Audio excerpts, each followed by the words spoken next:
The neighbors laughed when he started building it, and now they know why. A retired veteran living alone in Duluth, Minnesota decided to wrap his small cabin with a massive wooden roof just to store firewood. People called it pointless, ugly, a waste of time. But when winter arrived with whiteout blizzards and temperatures dropping far below zero, his loyal German shepherd stayed calm, while the rest of the town panicked. As families ran out of dry wood and the cold turned deadly, that strange structure became the only place where fire never went out. What this old soldier built would save lives, silence the mockery, and quietly change how an entire community survived winter forever. Before we dive in, tell us where you're watching from. Drop your city, state, or country in the comments below. It's always incredible to see how far these stories travel. Winter came down on Duluth like a sentence passed without appeal, or rolling off Lake Superior and biting into skin bone and memory. Walter Hayes woke before dawn, as he always did, not because he needed to, but because old habits from another life refused to die quietly. He lay still for a moment on the narrow bed inside his cabin, listening to the wind scrape along the walls, like fingernails on old wood, listening to the deep, steady breathing of Rex curled near the stove. Walter was 73, tall, but no longer straight, his shoulders permanently angled forward, as if still carrying a rucksack no one else could see. His face was sharp and weathered cheekbones cut hard by age and cold jaw square beneath a thick, silver-gray beard. He trimmed himself with the same discipline he once used to maintain his rifle. His eyes were pale blue, the color of winter sky just before a storm, eyes that missed very little and trusted almost no one. When he moved, it was slow but deliberate, each step measured, never wasted. That was how the army had shaped him, and loss had finished the job. He swung his legs down and reached automatically for the heavy red and black buffalo-plaid flannel jacket hanging by the door. The jacket was thick frayed at the cuffs, patched once at the elbow, and smelled faintly of smoke and pine sap. He wore it the way other men wore skin. Rex lifted his head as the jacket slid on amber eyes alert, despite the gray frosting his muzzle. The German shepherd was nearly 10 years old, large but lean, his coat a mix of black and dark tan dulled by age, ears still proud, but slightly scarred from fights with time and weather. Rex had been trained once long ago, and though Walter never spoke of it, the dog moved with a discipline that mirrored his own. Rex did not bark without reason. He did not startle easily. He watched. Outside, the world was white and hostile. Snow had fallen through the night, piling against the cabin walls, muting sound, until even the forest seemed to hold its breath. Walter stepped onto the porch, boots crunching softly, and scanned the clearing. The cabin sat alone, a squat rectangle of dark logs at the edge of the woods, 16 by 20 feet, built decades earlier by hands that had known both patience and desperation. Walter had bought it cheap after his wife died, choosing distance over comfort, cold over noise. Her death had not been sudden. It had been slow, stretched across a winter when the storms came one after another, and the firewood never seemed enough. She had grown weaker. He had grown afraid. And one night, when the wind howled loud enough to erase direction itself, he had gone out to the woodshed for more logs, and returned, shaking empty-handed the snow, already erasing his footprints behind him. She died before spring. Since then, Walter had learned to hate the distance between warmth and survival. He knelt and picked up a piece of chalk from his coat pocket, the same kind he once used to mark supply crates. With slow precision, he began drawing lines on the packed snow around the cabin, extending outward, measuring by eye and instinct. The shape emerged gradually, a wide overhang wrapping 3 sides of the cabin, deep enough to stand under, deep enough to stack wood floor to ceiling. Rex followed the movement of the chalk head, tilting slightly tail still. By mid-morning, the sound of an engine cut through the quiet.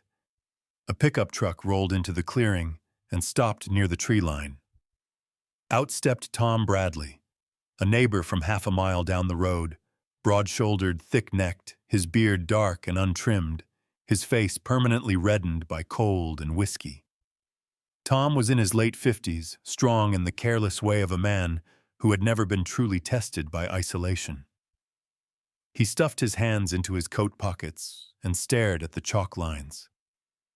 "What the hell is all this, Walter?" he asked, amusement already creeping into his voice. Walter didn't look up. "Planning," he said. "Looks like you're drawing a barn around your house." Tom chuckled. Another truck arrived, then another. Soon, a small knot of neighbors stood watching Mary Collins, thin and sharp-eyed, wrapped in a wool coat too light for the weather, her gray hair pulled tight into a bun, and Frank Miller, tall and soft-spoken, a widower himself, his posture bent not from age, but from years of apologizing to the world. They watched Walter measure, watched him pace, watched him mark distances with the quiet confidence of someone who had already run the numbers in his head 100 times. "You're too old for projects like this," Mary said, not unkindly, but with the certainty of someone who believed caution was the same as wisdom. "Why not just build a normal woodshed like everyone else?" Walter finally stood. Snow clung to his beard. His eyes moved over their faces, reading them the way he once read terrain. "Because everyone runs out of dry wood by February," he said. "Because everyone has to walk out into storms like this one to keep their fires alive." Tom laughed openly now.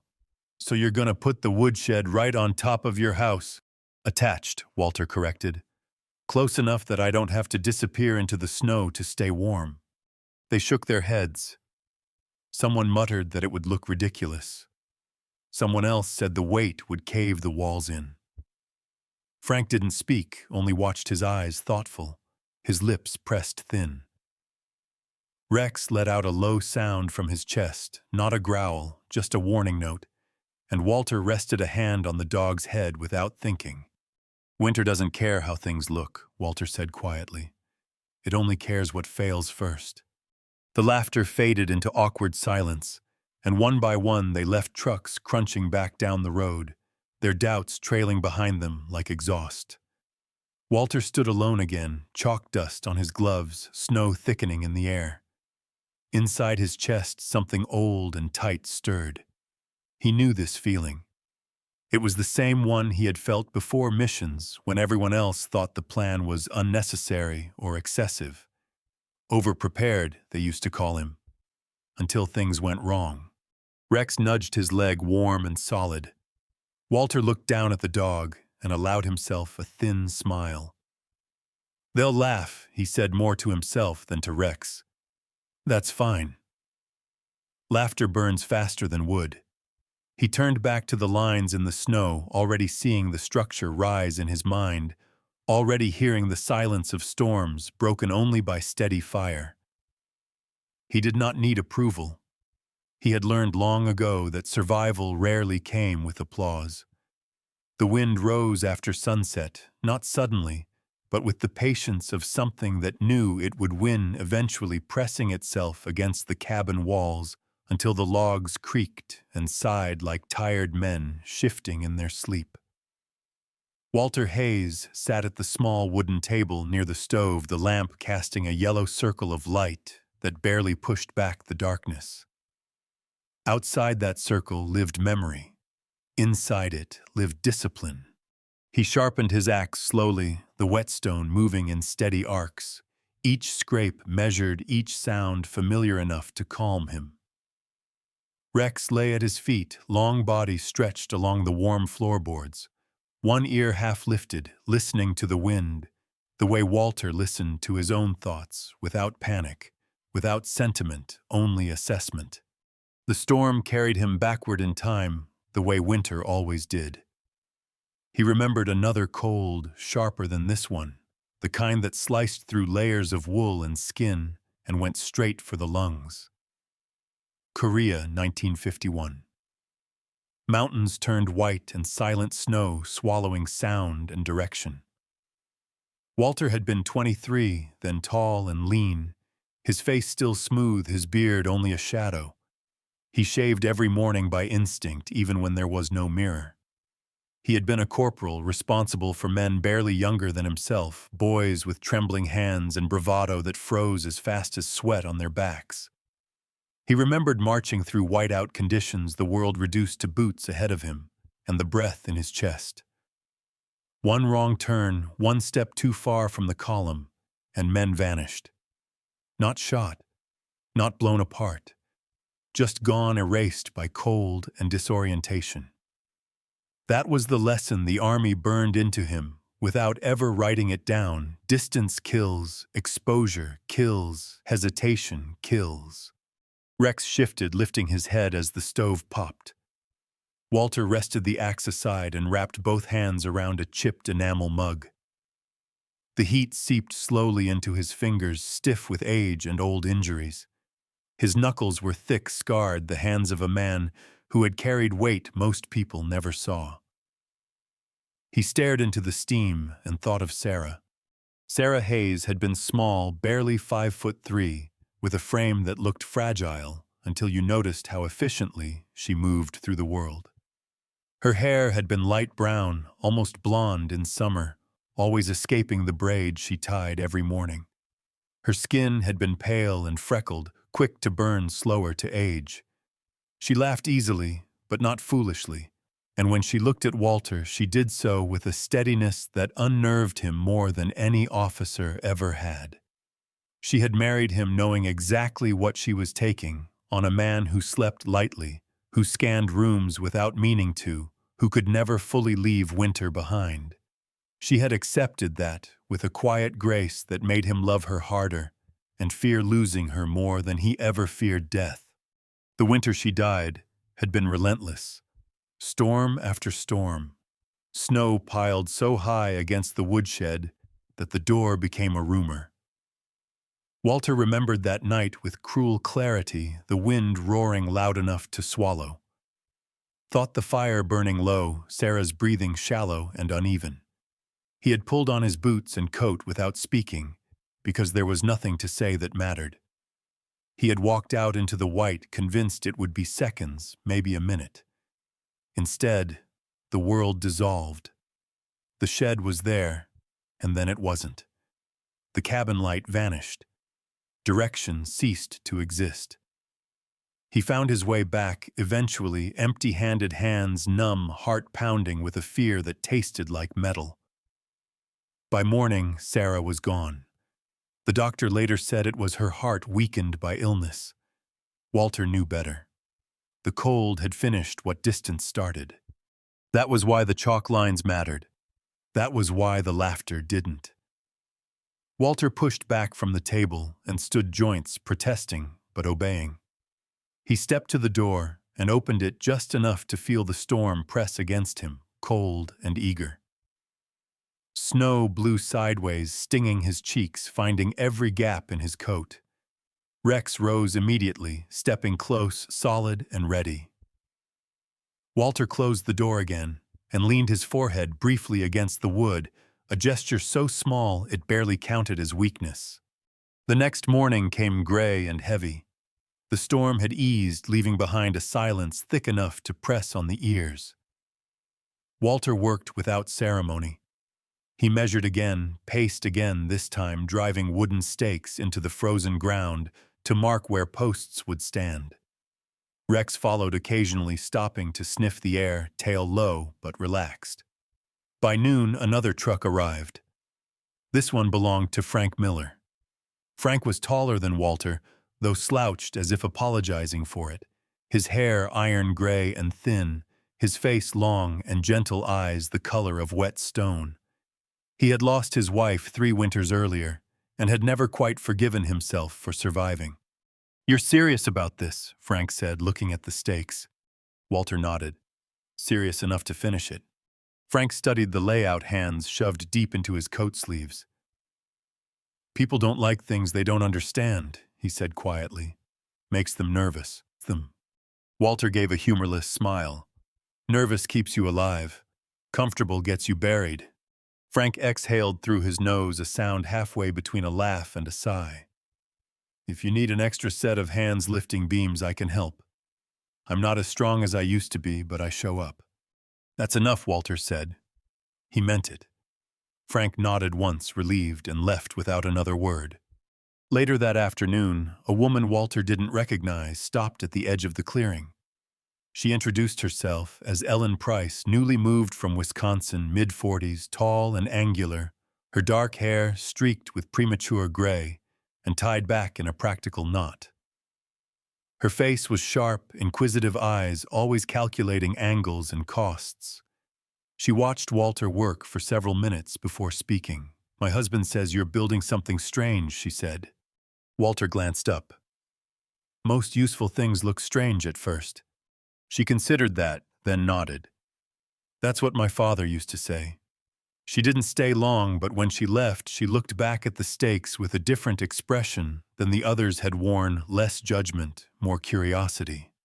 That night, Walter sat again by the stove, exhaustion heavy in his bones, but his mind sharp.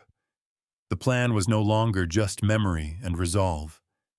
It was taking shape in wood and space. Rex rested his head on Walter's boot, a quiet weight that anchored him to the present.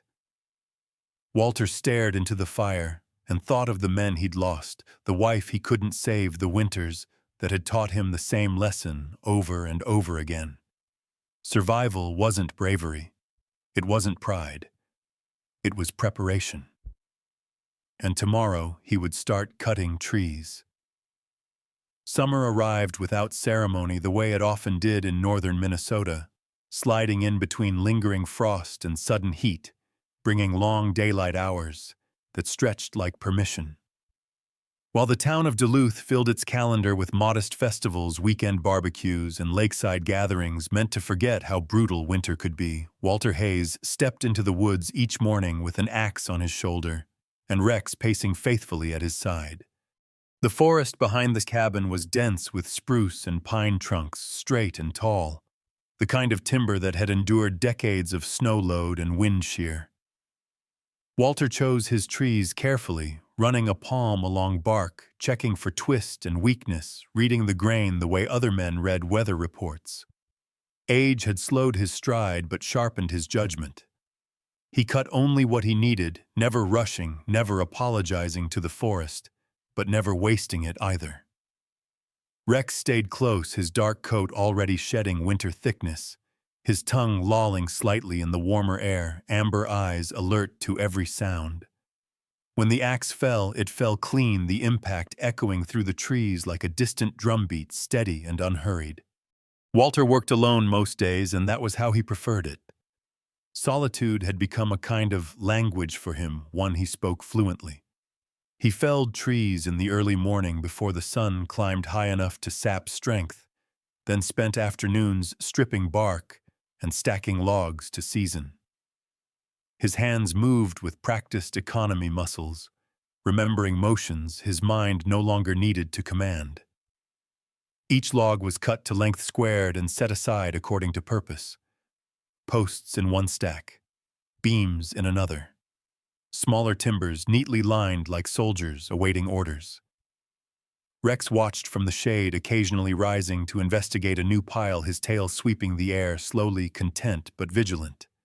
By mid-June, the first visitors began to appear again, drawn by the unmistakable signs of construction. This time, they didn't laugh quite as loudly.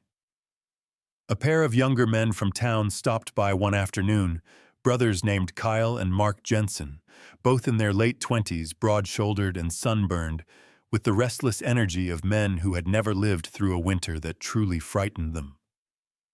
Kyle had a thick blonde beard and a grin that never fully trusted seriousness.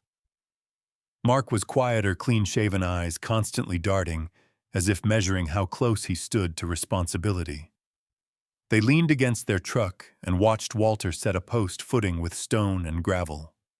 "That thing's really going up, huh?" Kyle said, tone halfway between teasing and surprise. "Everything goes up if you keep putting weight under it," Walter replied without looking at them. Mark nodded slowly, studying the layout. You ever build something like this before? Walter tamped the soil around the footing and finally straightened, wiping sweat from his brow with the sleeve of his flannel.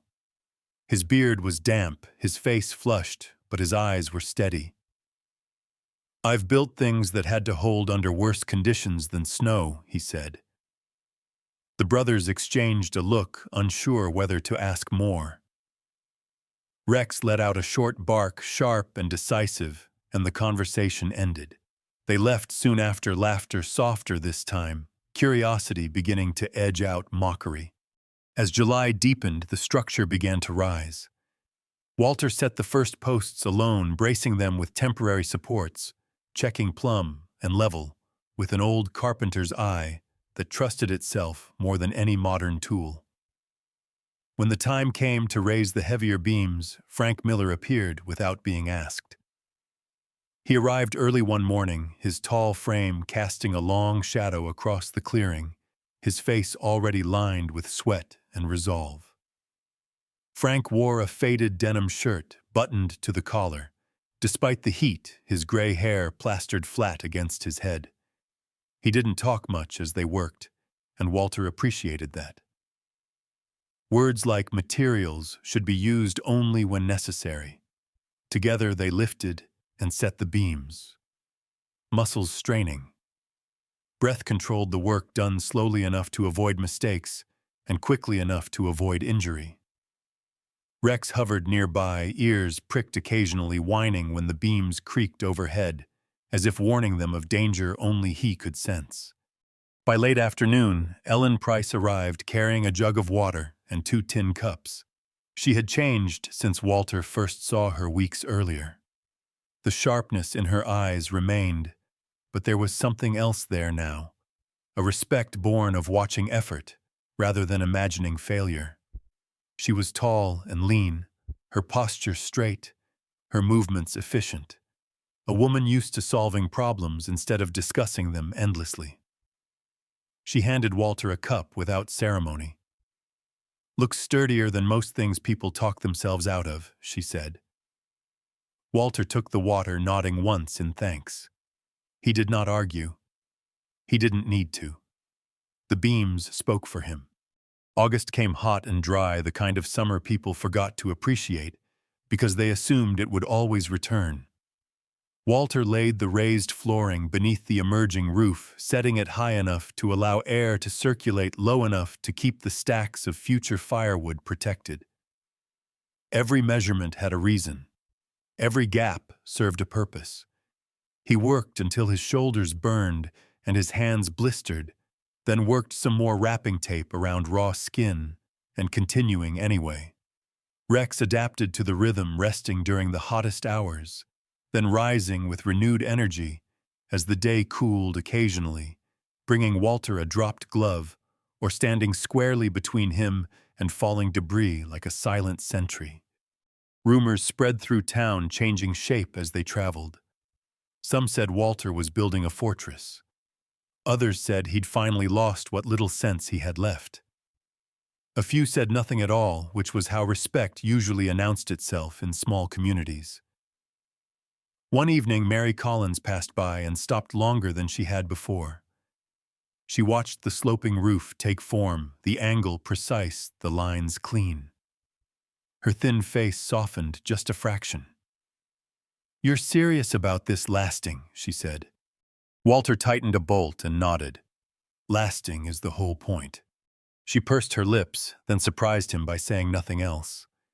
When she left, she didn't shake her head. By the time September edged closer, the roof was complete. It stretched out from the cabin like an intentional shadow, broad and protective, supported by thick posts anchored deep into the earth. From a distance, it looked unconventional, even strange, but up close, its logic was undeniable. Walter stood beneath it one evening, the air cooler, now the scent of approaching autumn carried on the breeze. He imagined cords of firewood stacked neatly along the walls, imagined stepping out during a blizzard and finding dry fuel waiting. The thought tightened his chest in a way he did not fully trust. Rex sat beside him, panting lightly, tail thumping once against the ground. Walter rested a hand on the dog's head, fingers sinking into warm fur. "We're getting there," he murmured. "Not victory, not pride, just progress." In his experience, that was more reliable. December arrived like a slammed door. The sky over Duluth went the color of old iron, and the wind off Lake Superior sharpened until it sounded like it was tearing something loose from the world. Snow began lightly at first, a deceptive courtesy, then thickened into a horizontal assault that erased distance and swallowed landmarks whole. By nightfall, the storm had found its voice, a long animal howl that pressed against the cabin and tested every joint, every nail, every assumption. Walter Hayes stood at the window and watched the white advance until there was nothing left to watch. The glass trembled. The roof above him answered with a low, confident hum. He felt the structure settle into its workload, transferring where he had designed it to go, weight traveling down posts sunk deep into earth that remembered frost. He did not smile. He simply nodded once the way he used to when a plan met reality and didn't flinch. Inside the cabin held its warmth like a held breath. The fire burned clean and steady flames, bright and disciplined, no sputter, no smoke curling back into the room.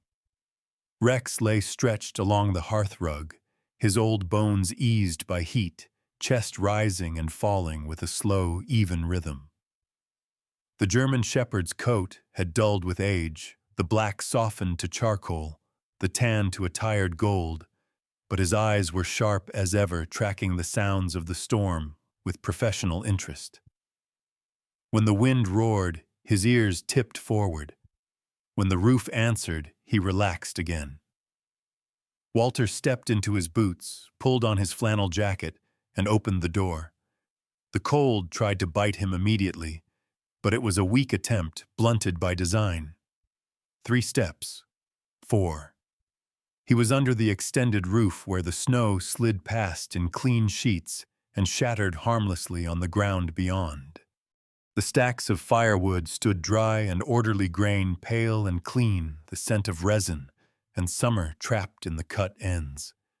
He lifted an armful and returned inside without losing heat, without losing direction, without losing time. Across the clearing and down the road, the storm was winning a different argument. Tom Bradley fought his way to his woodshed with a shovel and a vocabulary he reserved for bad luck and worse decisions. The drift had sealed the door.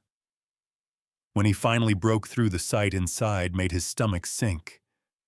Logs soaked and rimed with ice hissed when he tried to coax them into flame. Smoke filled his cabin, burning his eyes, stealing breath. He wrapped a scarf around his mouth and told himself it would pass, that it always did, but the cold crept anyway, patient and thorough. At Mary Collins's place, the light went out twice as she fed her stove damp wood and prayed the draft would take.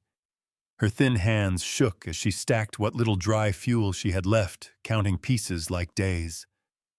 Frank Miller, stubborn and alone, dug until his shoulders failed him, then sat on the porch step and stared into the storm as if it might apologize. The blizzard did not apologize.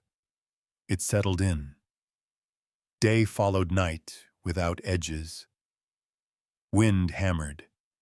Snow climbed the windows. In Walter's cabin, the hours passed with a different texture. He worked at the table in shirt sleeves, sharpening tools, mending a tear in a glove, boiling water, without fear it would freeze on the return. Rex shifted from rug to floor to chair leg, content to follow warmth. When the stove needed feeding, Walter stepped out and back again with the same quiet efficiency, counting nothing because nothing needed counting. He slept lightly and woke easily, the old vigilance still present, but no longer panicked. Outside, the storm raged. Inside, the plan held. On the second day, Walter harnessed the sled. It was a simple thing, wood runners polished smooth by years of use, rope knots set where his hands remembered them. Rex rose immediately, tail-lifting muscles coiling despite his age. Walter clipped the lead to Rex's collar and leaned close, voice low. "Easy," he said. "We go slow." The dog understood slow. He always had. They moved out beneath the roof, the sled loaded with dry wood that knocked together with a hollow, promising sound. The world beyond the clearing was erased, but Walter knew the road by memory and feel the way he once knew trails in mountains that tried to kill him. He planted each step, watched the wind read the drifts for deception. Rex pulled steadily, breath-pluming ears flattened against the gale. They reached Tom Bradley's place first. Tom opened the door with a face raw from smoke and cold beard-rimed white eyes, bloodshot and furious at his own helplessness. He stared at the sled, then at Walter, the laughter he once carried nowhere to be found. "I didn't think," he began.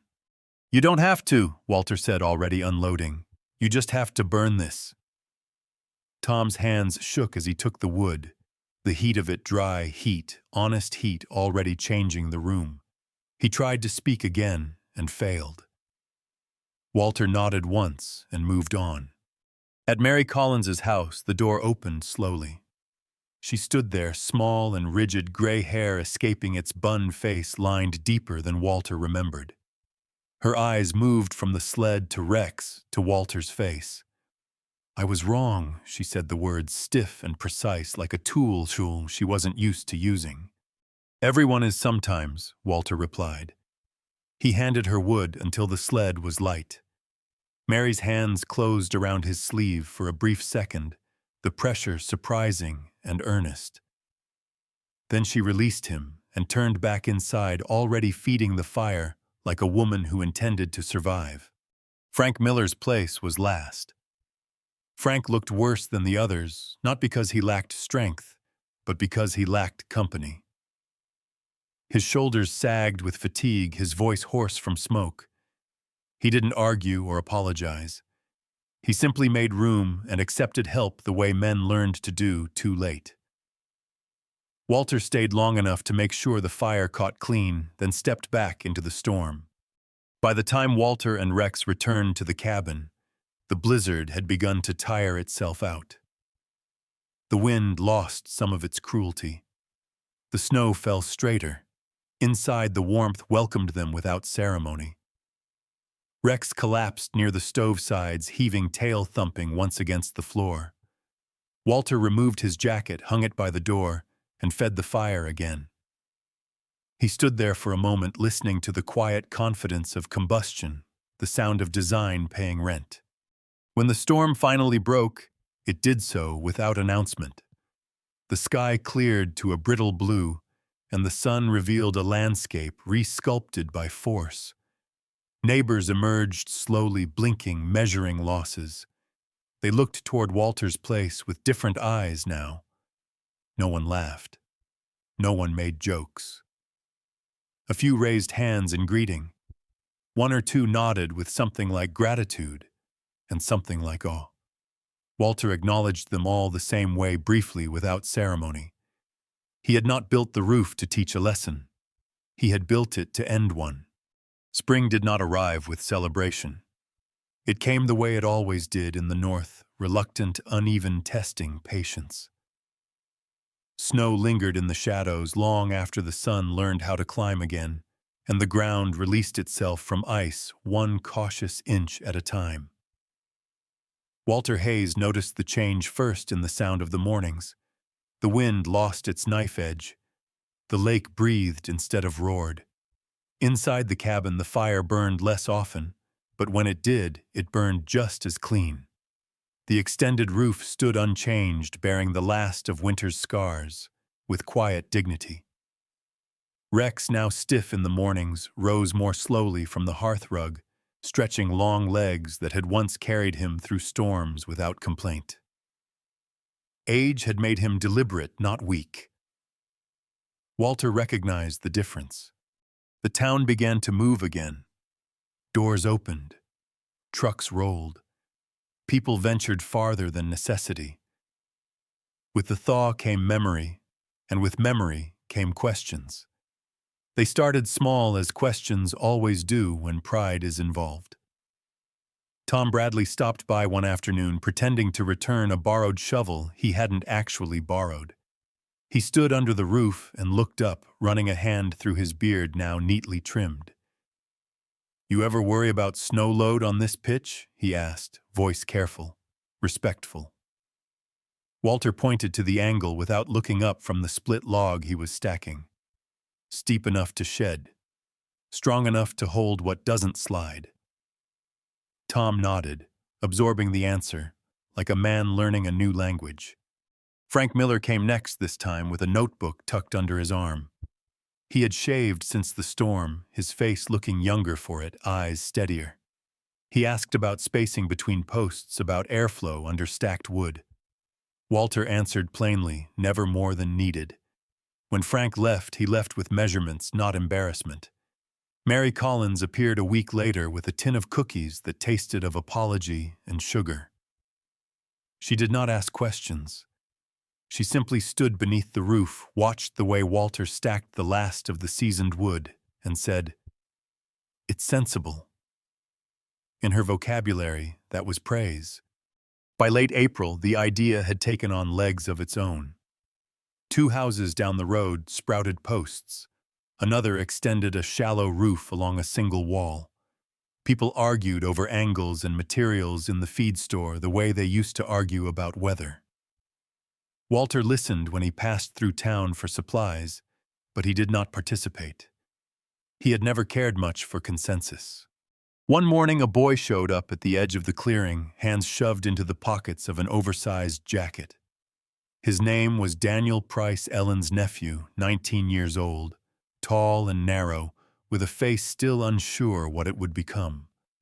His hair was dark and perpetually uncombed, his skin pale from a winter spent indoors, his eyes bright with the particular hunger of youth that wanted to build something and didn't yet know how. "Aunt Ellen said you might need help," he said, shifting his weight. "I'm good with tools. Not experienced, but careful." Walter studied him for a moment, reading posture, tone, the absence of bravado. Rex sniffed the boy's boots and decided he was acceptable, which settled the matter. "Careful lasts longer than strong," Walter said. "You can help stack." Daniel nodded, relieved. He worked quietly, learning the rhythm, asking questions only after watching first. By the end of the day, his shoulders ached, and his confidence had changed shape. He left with splinters in his palms and purpose in his stride. The work became teaching without ceremony. Walter never offered instruction outright. He demonstrated. He corrected mistakes by doing the task again better. People learned because they wanted to, because the winter had given them reason. Rex became a fixture in these lessons, lying in the shade, rising to inspect progress, tail-thumping approval when stacks were neat and spacing right. Walter joked once when asked about calculations that Rex was the chief engineer and he merely followed orders. The laugh that followed was warm, not mocking. Humor, Walter had learned, was safest when it pointed away from the speaker. As the months passed, Rex slowed. His muzzle whitened further. His hearing dulled enough that he no longer startled at sudden noise, though he still lifted his head when Walter moved. One afternoon in early summer, Rex stumbled on the threshold and lay down without rising. Walter sat beside him, hand resting on the dog's ribs, feeling the familiar rhythm falter and resume. There was no panic, only recognition. They stayed that way for a long time, the extended roof shading them both. When Rex slept, it was deeper than before. When he woke, he did so with effort. Walter adjusted the world around him quietly, shorter walks, softer bedding water always within reach. Preparation, he reminded himself, was not control. It was care. The town continued to change. The structures multiplied, varied by preference and skill, but united by principle. Dry wood burned better. Distance killed less. People stopped measuring winters by how much they suffered and started measuring them by how little they had to. Walter watched from the margins content. He did not correct every flawed imitation. He understood that learning required error. When asked to approve designs, he declined, offering instead a single sentence, "Build, so you don't have to rush in a storm." By autumn, the extended roofs had become ordinary enough to fade into the landscape. New conversations replaced old ones. The novelty wore off, leaving behind function. Walter preferred it that way.